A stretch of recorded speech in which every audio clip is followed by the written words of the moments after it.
이번 시간은 자본잉여금, 자본조정, 기타 포괄손익 누계획을 공부해 보도록 할게요. 그래서 자본잉여금은 주로 대변에 발생하고 자본조정은 차변에 발생한다고 얘기했어요. 그래서 대표적인 게 주식발행 초과금은 자본잉여금, 주식할인 차금은 자본조정이 되는 겁니다. 감자차익, 감자차수도 마찬가지 있고, 자기주식 처분이익, 자본잉여금, 자기주식 처분손, 자본조정입니다. 근데 매각시 손실이 발생했어요. 즉 처분가액보다 장부가액이 더 커요. 이럴 경우 손실이 발생하죠. 그러면 자기 주식 처분이익 계정 잔액을 먼저 상계하고 남은 금액에 대해서 자기 주식 처분 손실로 분류하게 되어 있습니다. 반대 경우도 마찬가지입니다. 그리고 주식 발행 초과금하고 주식 할인 발행 차금도 마찬가지예요. 만약 주식 발행 초과금이 발생했는데 그 이전에 주식 할인 발행 차금이 장부에 있어요. 이것부터 먼저 상기합니다.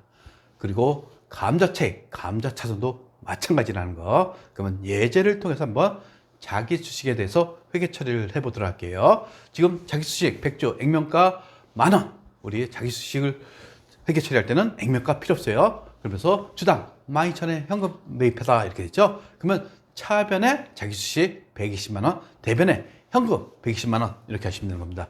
한 주당 얼마? 12,000원에 구입한 겁니다. 근데 이것을 10주를 15,000원에 현금 처분하다. 결국 3,000원씩 이익을 보고 처분했죠. 따라서 처분 손익은 처분가액 15만 원에서 장부가액 12만 원 하니까 3만 원의 이익이 발생됐어요. 따라서 우리 자기 주식 12만 원 처분했죠. 그러면서 처분가액은 15만 원. 그리고 처분이익은 자본잉여금인 자기 주식 처분이익 대변에 발생한다고 그렇습니다. 그리고 세 번째 보시면 20주를 8,000원에 현금 처분하다. 결국 이때는 싸게 처분했죠. 처분가액은 16만 원, 장부가액은 24만 원. 결국 8만 원의 손실이 봤어요. 근데 앞에서 얼마? 3만 원의 처분이익이 있었죠. 그것을 생각하시면 되겠어요. 결국 자기 주식을 날리시고 처분가액은 16만 원이죠. 근데 앞에서 발생한 자기 주식 처분이익 있죠. 이것을 먼저 상계하게 돼 있다는 거. 그리고 나머지 잔액에 대해서 자기 주식 처분 손실로 계산하시면 되는 겁니다. 따라서 자기 주식 처분 이익과 처분 손실은 먼저 상계하게 돼 있다는 거 여러분들이 알고 계셔야 되는 겁니다. 그러면 자본 조정도 마찬가지예요. 주식 할인 발행 차금이 있었죠. 만약 주식 발행 초과금이 있어요. 먼저 상계한다 이겁니다. 감자차손도 감자차익하고 우선 상계한다는 거. 그리고 자기 주식 처분 손실 다 자본 조정이죠. 그리고 미교부 주식 배당금 이것은 배당할 적에 나중에 우리 설명드릴 겁니다. 그래서 미교부 주식 배당금은 대변에 발생해요. 주식 할인 발행 차금 감자차손 자기 주식 처분 손실은 차변에 발생하는데 미교부 주식 배당금은 대변에 발생하는데 이것은 잠시 있다가 어떻게 자본금으로 대체될 겁니다. 그래서 이익잉여금에서 배당편에서 다시 공부할 거예요. 그러면 자본잉여금하고 자본조정. 자본잉여금 이거 아셔야 돼요. 자본조정 아셔야 됩니다. 그리고 중요한 것은 자본잉여금과 자본조정은 우선 상계한다는 거. 이게 핵심이죠. 그럼 한번 예제 주식 발행 2를 통해서 한번 보도록 할게요.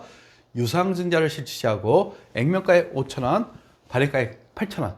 결국 5,000주 이렇게 했죠. 그래서 신주 발행비 500만 원 현금 지급하다. 결국 자본금은 어떻게 됩니까? 5,000주 곱하기 액면가액 5,000원이니까 2,500만 원이 되는 거죠. 여기에 발행가액은 신주 발행비를 차감한다고 그랬죠. 따라서 3,500만 원이 되는 겁니다. 그러면 발행가액이 3,500만 원이고 액면가액이 2,500만 원이니까 1,000만 원의 활증 발행이 됐어요. 그러면 자본금은 언제나 액면가액 2,500만 원. 그리고 보통 예금 4천만 원 들어왔죠? 4천만 원. 그리고 신주 발행비 500만 원 나갔으니까 결국 3,500만 원이 발행가액이 되는 겁니다. 그래서 대변이 비죠. 1,000만 원 주식 발행 초과금이 되는 겁니다. 주식 발행 초과금. 그리고 두 번째 보시면 유상증자를 실시했는데 이번에는 발행가액이 3,000원이에요. 결국 할인 발행됐다는 얘기죠. 그러면서 신주 발행비는 700만 원은 현금 지급하다 이렇게 됐어요. 자본금은 언제나 액면가액 곱하기 주식수. 그러니까 10,000주 발행했죠. 그러니까 자본금은 5,000만 원이 되는 겁니다. 발행가액은 주식수 곱하기 발행가액 3,000원 하고 신주 발행비를 차감한 2,300만 원이 되죠. 결국 얼마만큼 할인 발행? 2,700만 원만큼 할인 발행된 거예요.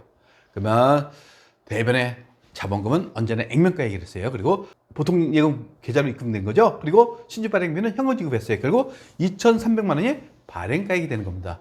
그러면 얼마가 빕니까? 차변에 우리 2,700만 원이죠. 근데 앞에서 주식 발행 초과금이 있었죠? 얼마? 1,000만 원. 이것도 먼저 상기한다 이겁니다. 우선 상계.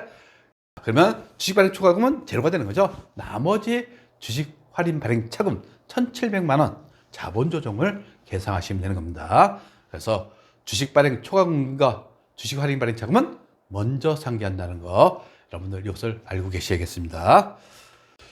기타 포괄 손익 누계, 이것은 미실현 손익, 즉 앞으로 손익계산서에 반영될 손익이라고 생각하시면 되는 겁니다. 여기에는 매도 가능 증권 평가 손익 우리 배웠죠?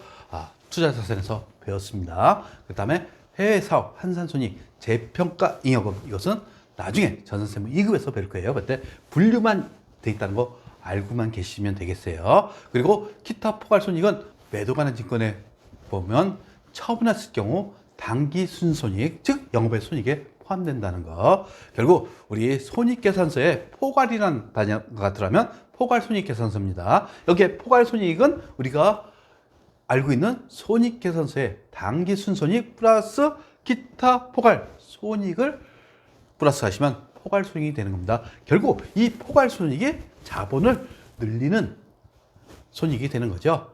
그래서 기타 포괄손익 누계에게는 매도 가능 증권 평가손익하고 해외사업 환산손익 재평가 잉여금이 있다는 거, 이것은 분류는 반드시 알고 계셔야 되겠어요.